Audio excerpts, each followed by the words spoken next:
Hey there, quick and simple tutorial on how to check car fuses. So this is a Volvo XC90, so this will be different for your car, but you need to find out the location where your fuse boxes are. So look in your owner's manual. They're hidden in little weird places like under the steering wheel, sometimes like this on the side of the dash console, sometimes they're under the kick plates, like, you know, like where your feet sit, sometimes they're down there, sometimes they're in the trunk. Anyway, once you find out where it is, usually what will happen is where the fuses are located, they'll be kind of like a legend. So see how it's got like kind of like a picture, a graph, and then it's got like a key, you know, so I can see like, okay, well, number one is climate control, number two is amplifier, etc.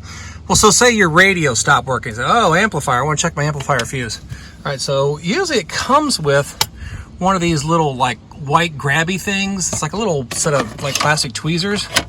And then what you do is you take and you put it right on the fuse and you pull it out, and then you can check it. And what you're looking for is, you see how there's that little V in there, or I guess if it's like this, like it's a little silver arch, you want that to be solid. If that's solid, it means the fuse is good. All right, so let me show you what a blown fuse looks like so you can get a point of reference.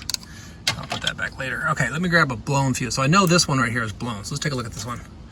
All right, now you can't quite see it because the little tweezers are in the way, so let me take that off there.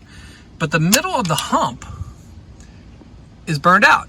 It's almost like a burned out light bulb. See how it's discolored there?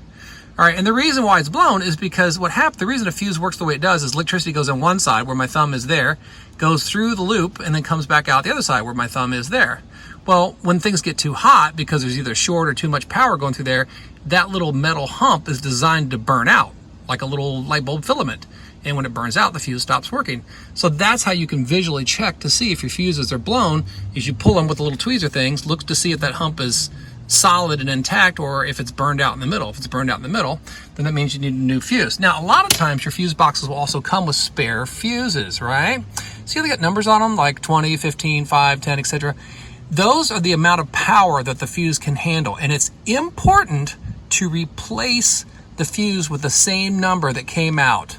So if you're replacing, say, like a 15, then replace it with a 15, all right? Don't mix them up, because if it's too small, it'll burn out faster, or it won't work at all. Or if it's too large, it may cause a problem because it needed a smaller fuse to prevent a problem, okay?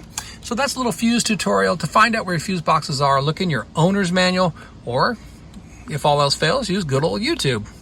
All right, thanks for watching.